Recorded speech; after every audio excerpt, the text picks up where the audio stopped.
को पूछ सिक्योरिटी वाला बताएगा।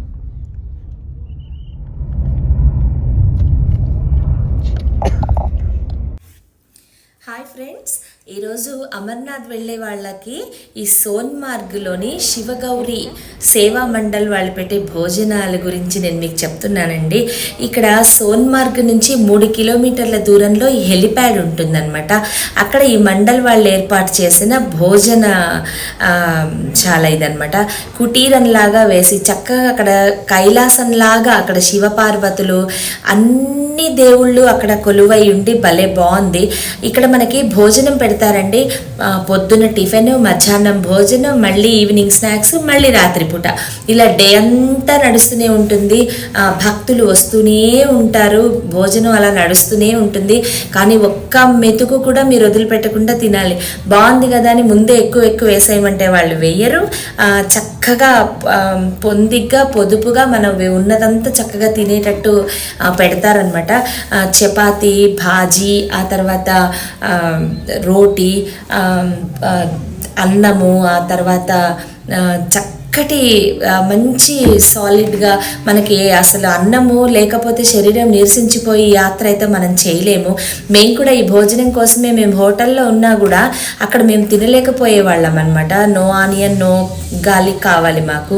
వాళ్ళు అలా చేసి ఇచ్చినా కూడా పక్కన స్మెల్స్ భరించలేకపోయేవాళ్ళం. సో ఈ అమర్నాథ్ వీళ్ళ పెట్టే భోజనం కోసం మేము రోజు అక్కడికి వెళ్ళేవాళ్ళం.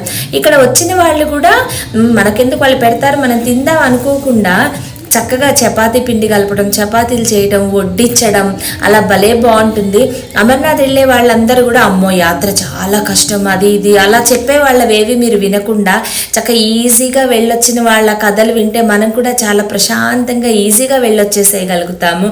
మన ఒక్కళ్ళు ఉండే బదులు ఈ భక్తులందరితో మనం కూడా టైం స్పెండ్ చేస్తే అక్కడ ఒక జాతి, ఈ కులం వాళ్ళ ఆ కులం అందరూ ఉన్నారండి. సిక్స్, పంజాబీస్, అన్ని రకాల వాళ్ళు అక్కడ దేవుడి ముందు భజన్స్, డ్యాన్సులు, అసలు వేరే లోకంలో మనం కైలాసంలో ఉన్నట్టే అనుకోండి. అంత బాగుంది ఇక్కడ ప్రశాంతమైన వాతావరణంలో అలా భోజనాలు, దేవుడి భజన అలా ఉందన్నమాట.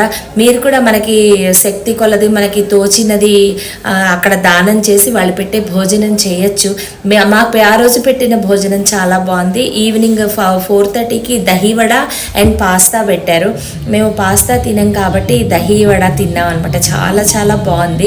ఈ బయటంతా రాత్రిపూట మీకు చూపిస్తున్నాను చూడండి. ముందు ఇక్కడ చక్కగా శివుడి పెద్ద విగ్రహం ఉంటుంది. అక్కడ భారత జవాన్లు కూడా వస్తారు చక్కగా ఇలా ఎంత సందడిగా. అక్కడ కూడా 400 rupees bed and common washrooms ఉంటాయి. అక్కడి నుంచి కూడా మీరు స్టార్ట్ చేసుకుని వెళ్ళిపోవచ్చు. హెలిప్యాడ్ వాళ్ళు కనుక ముందు రోజు మనం ముందే రిజిస్టర్ చేయించుకుంటాం కాబట్టి ముందు రోజు వెళ్ళి మనం అక్కడ రిజిస్టర్ చేసుకుంటే మనకి ట్యాగ్ ఇచ్చేస్తారు.